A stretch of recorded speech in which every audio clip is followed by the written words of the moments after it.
Welcome to Longewala, the land of brave hearts. भाई साहब कितना टूरिस्ट आ रखा है यहाँ पे, तो टूरिस्ट ही टूरिस्ट है। स्कूल की बहुत सारी पिकनिक्स आ रखी हैं यहाँ पे। चलिए पार्किंग ढूंढनी पड़ेगी, यहाँ तो कोई सेफ जगह पे पार्क करना पड़ेगा हमें। पार्किंग तो फुल है। वो गफ्फे देगा इधर यार।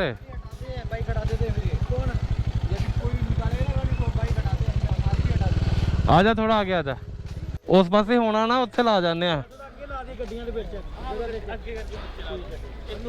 हाँ ठीक है, कोई गल नहीं। पार्किंग का इशू दोस्तों, पार्किंग का इशू ऑन सीज़न अगर आप आएंगे तो ये छोटी मोटी दिक्कतें तो रहेंगी ही। हमारे पास लगेज है, हम लगेज खोल के लेके जाना नहीं चाहते। अब ऐसी वाली जगहों पे पिट्ठू बैग बांध के हम घूमते हुए अच्छे लगेंगे कोई।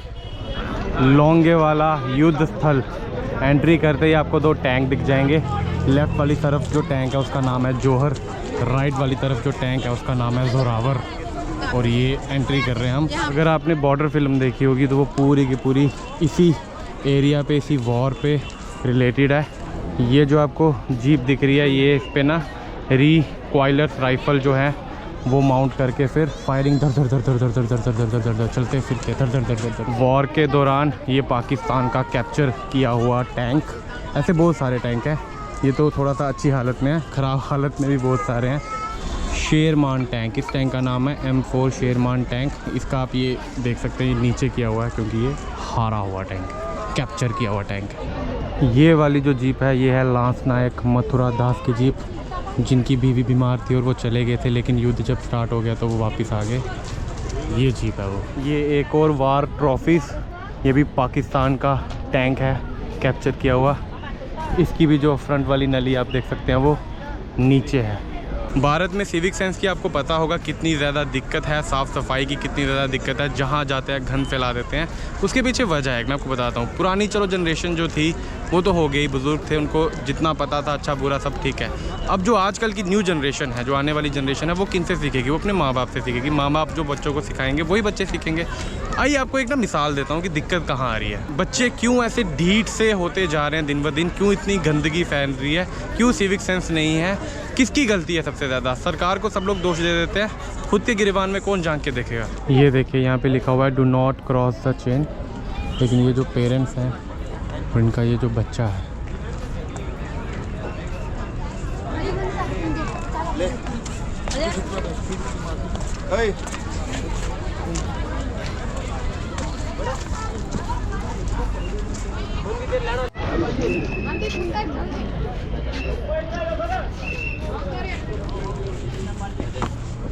भाई जी आप तो पढ़े लिखे लग रहे हैं, आप तो पढ़े लिखे लग रहे हैं। सॉरी। अरे क्या कर रहे हो? उधर लिखा हुआ do not cross the chain. फौजी आगे बोला शर्मिंग भी चढ़े हुए हैं, वो आगे बोल गया, 3 लोग पता नहीं क्या है, बच्चों को भी चढ़ा रहे हैं। पेरेंट्स क्या करते हैं यार? बड़े बच्चे थोड़ी है। मेरे भाई वहाँ हिंदी और इंग्लिश दोनों लैंग्वेज में लिखा हुआ है। मैं कह रहा हूँ वहाँ हिंदी और इंग्लिश दोनों लैंग्वेज में लिखा हुआ है। सॉरी। हाँ बिल्कुल सही है, मतलब ये जो लाइन है ना, ये हमारे देश में जो कास्टिज़्म है ना, उस पर तगड़ा वाला तमाचा है।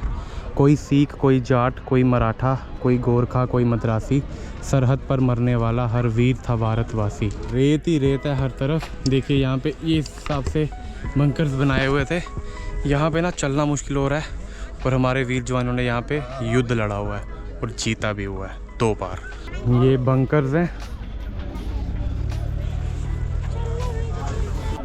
I only regret that I have one life to lose for my country। ये प्लेन्स हैं कुछ।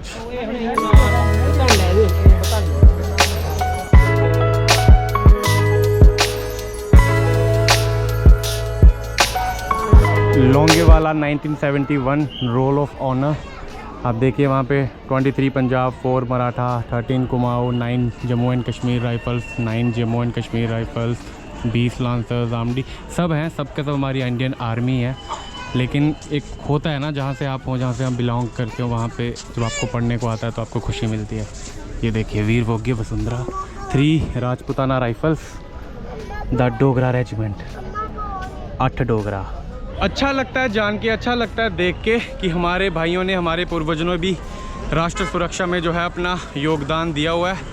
और मैं आपको बता दूं दोस्तों कि डोगरा कोई सिर्फ एक जात नहीं है, डोगरा कोई सिर्फ एक कास्ट नहीं है, डोगरा एक कम्युनिटी है, डोगरा एक रेजिमेंट है, डोगरा एक पूरा का पूरा इलाका है।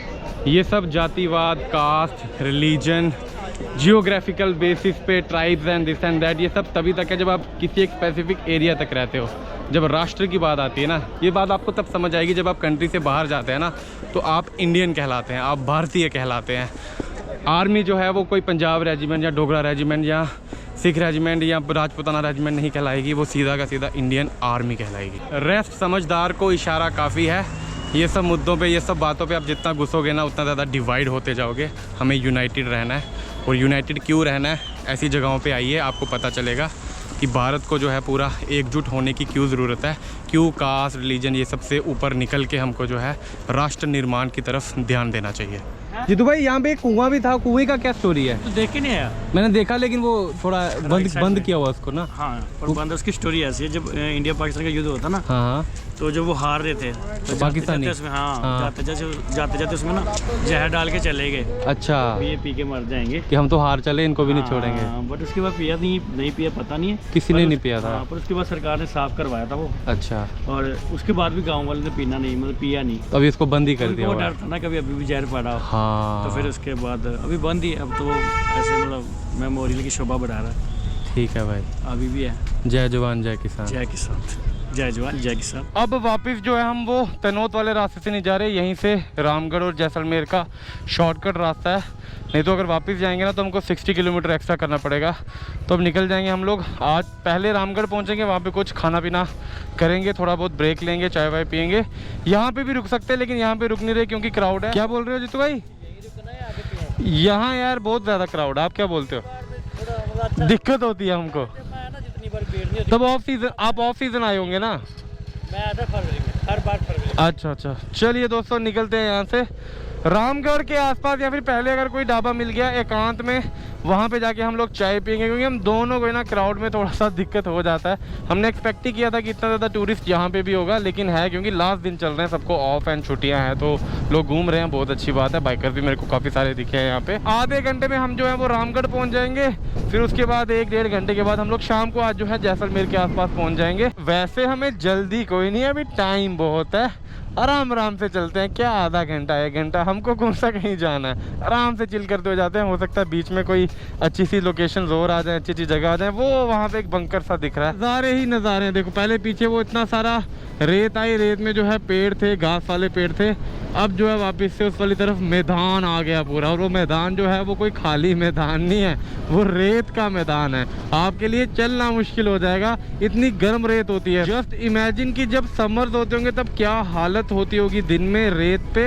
और हमारे आर्मी के जवान, वो उनकी यूनिफॉर्म देखो, उनके शूज़ देखो, उस तपती हुई गर्मी में। आपने वीडियो देखी होगी पिछले साल जैसलमेर में, पापड़, रेत के ऊपर पापड़ पका दिए थे, अंडे बॉयल कर दिए थे, इतनी ज़्यादा गर्मी होती है।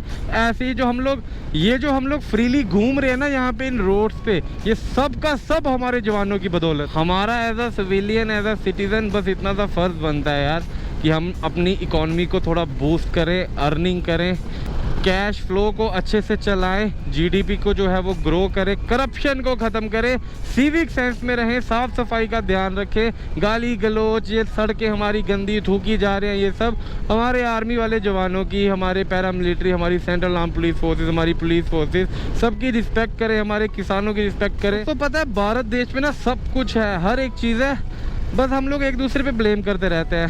सिटीजन्स जो हैं वो पॉलिटिशियंस पे, हमारे नेताओं पे, हमारी सरकार पे, उन पे ब्लेम करी जा रहे हैं। और जो सरकार है वो कहती है हम क्या करें, हमने तो सारी पॉलिसीज़ बनाई हुई हैं, जनता ही नहीं मानती है। क्यों ना अपना अपना काम सब लोग सही ढंग से करें, आराम से रहें। हम भी तो यार ट्रैवल करते हैं, देखो किसी को कुछ नहीं बोलते, आराम से साफ़ सफाई का ध्यान रखते हैं, अच्छे से आते हैं, अच्छे से जाते हैं। ज़्यादा सालों से हम डेवलपिंग कंट्री में ही हैं।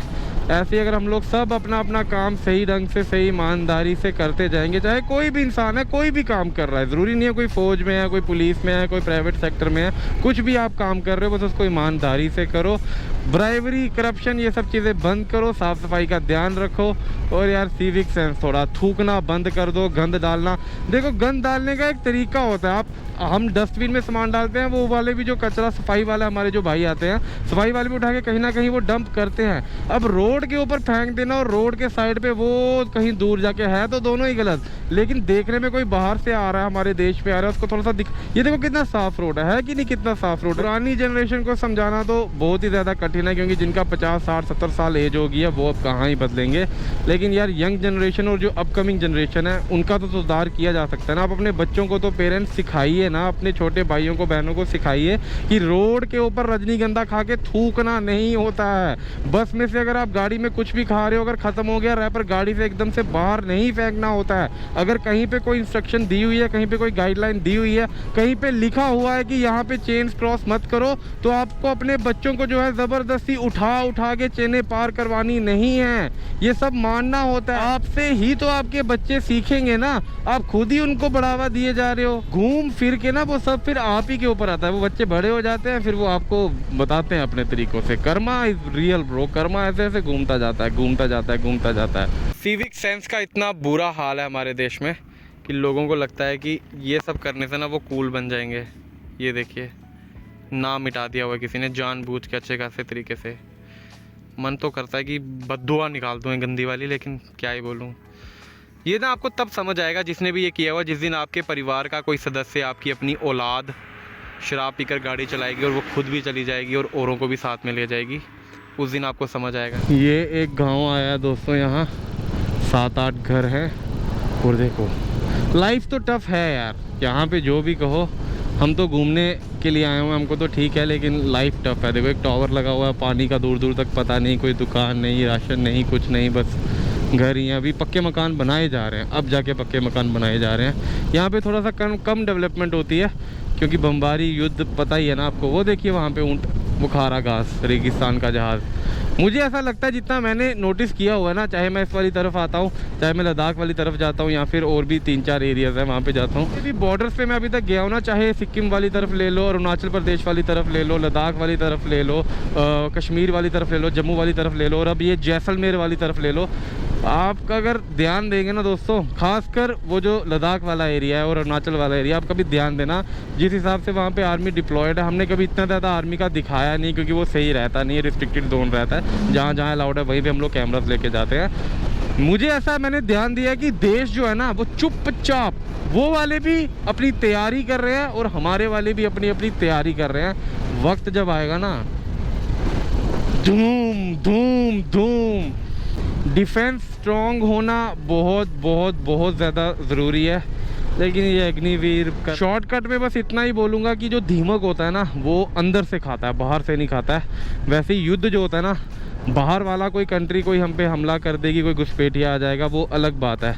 लेकिन जो आंतरिक युद्ध है ना, जो कोल्ड वॉर है, वो सबसे ज़्यादा घातक होता है। बाकी समझदार को इशारा काफ़ी है। रामगढ़ में जो टीवी टावर दिखाया था ना मैंने आपको आते हुए रास्ते में, वो टीवी टावर ना इतना बड़ा है, मतलब मैंने आपको बताया ना 1993 में वो पूरे इस रीजन का, एशिया का सबसे ऊंचा जो है वो टीवी टावर था। अभी ना 16 किलोमीटर दूर है हम रामगढ़ से, 16 किलोमीटर दूर। फिर भी आप देखिए वो वहाँ पे बिल्कुल स्ट्रेट, इस रोड के बिल्कुल स्ट्रेट देखेंगे, 16 किलोमीटर दूर से भी वो टीवी टावर बिल्कुल साफ क्लियर दिखाई दे रहा है। गोप्रो में नहीं दिख रहा होगा, गोप्रो में जूम का दिक्कत है। जब युद्ध हुआ था ना, गोलाबारी होती थी, तो रामगढ़ तक जो है वो गोलाबारी होती थी। और पाकिस्तान आर्मी का वो था ना, वो सोल्जर, वो बोलता था कि सुबह की जो चाय है वो रामगढ़ में पियेंगे, पीली पीली तकेलते पंजाबियां। ये ना ग्रीन वाला एरिया आ गया, पूरे इलाके में आप देखेंगे यहाँ पे ना ये खेती हो रखी है। वो आगे वाली तरफ जो है वो सरियाँ लगाई गई है, और यहाँ वाली तरफ भी खेती की जो है वो तैयारी है। यहाँ पे पानी है, क्योंकि वो इंदिरा गांधी वो कैनाल आ रही है ना, वो तो वो पूरा पानी की सिंचाई यहाँ पे होती है। और लोगों ने बोरवेल भी करवा रखा है काफ़ी सारे रीजन में। ये देखो लोग खेतों में काम कर रहे हैं। पानी यहाँ पे जो है ना दोस्तों, वो काफ़ी ज़्यादा नीचे है, बहुत ज़्यादा डेप्थ में है। 10-10 लाख रुपया लोग बताते हैं कि एक बोरवेल के लिए लग जाता है।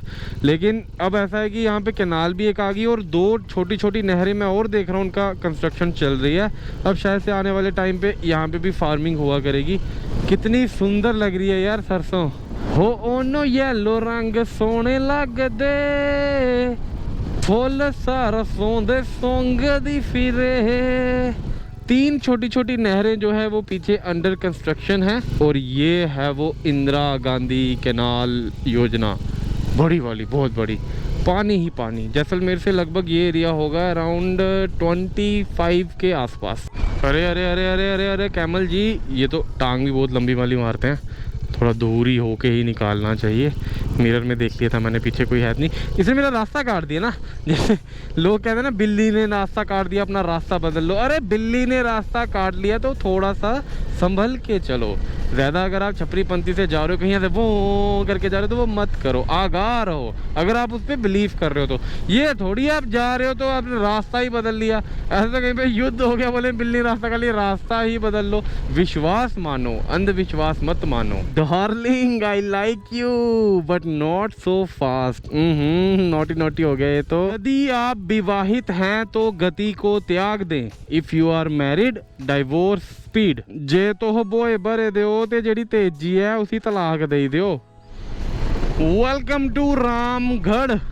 अभी हमें जाने का रास्ता भी डिसाइड करना है कि कौन से वाले रास्ते से अपन लोगों ने जाना है। यार 40-50 किलोमीटर कब आगे पता भी नहीं चला।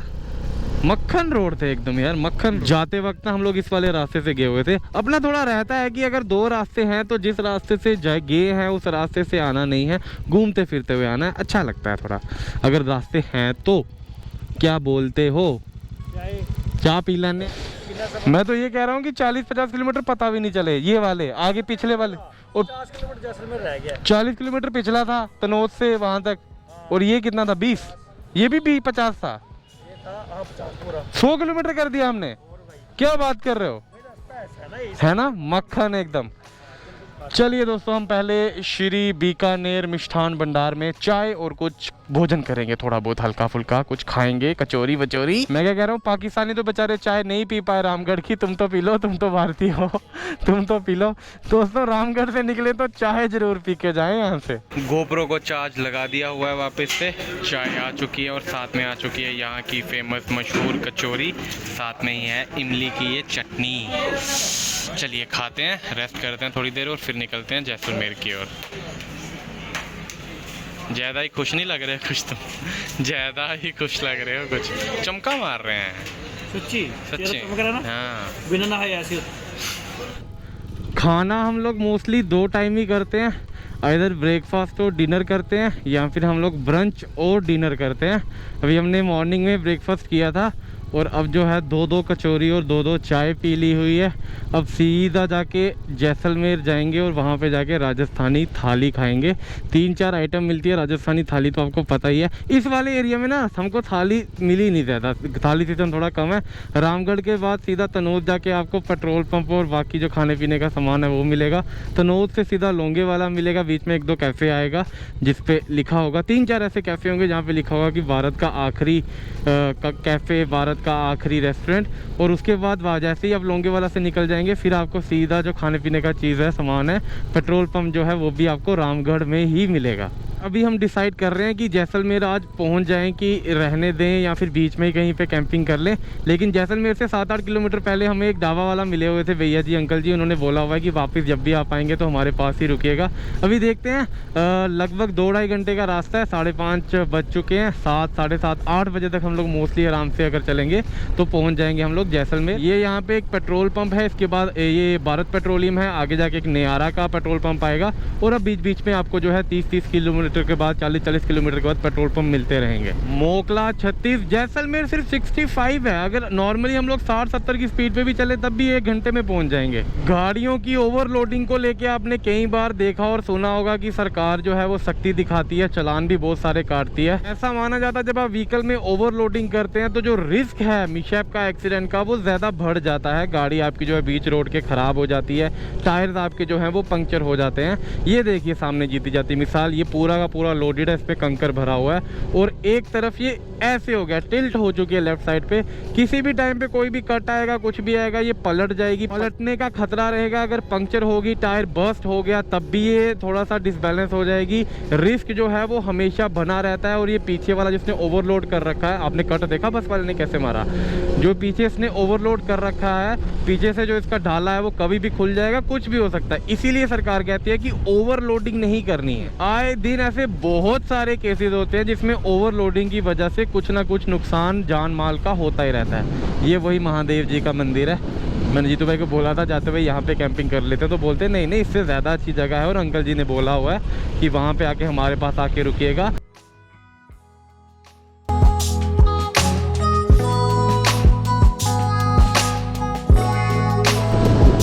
कितना प्यारा सनसेट का व्यू आ रहा है। सूर्य देव जो है वो अस्त हो चुके हैं, लेकिन अभी भी उनकी रोशनी बची हुई है। ये विंड मिल्स वाला एरिया वापस से आ गया, चल नहीं रही। ये वाली भी ख़राब है, नहीं लाइट तो जल रही है। अरे आज तो कोई भी विंड मिल नहीं चल रही है, क्या हो गया?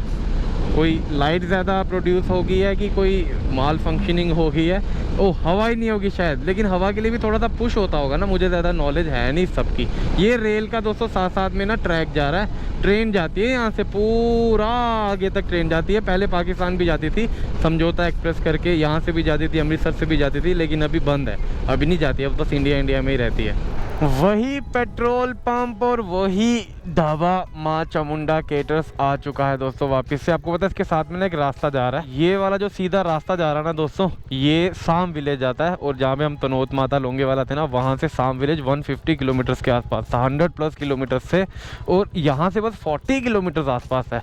तो ढाबा हमारा वापस से आ चुका है। अंकल जी से बातचीत जीतू भाई ने वापस से कर ली हुई है। अभी हम यहीं पर रुक रहे हैं, रात को यहीं पर कहीं पर कैंपिंग करेंगे। अब आपसे मिलते हैं दोस्तों सुबह के ब्लॉग में। ख्याल रखिए, स्वस्थ रहिए, हर हर महादेव।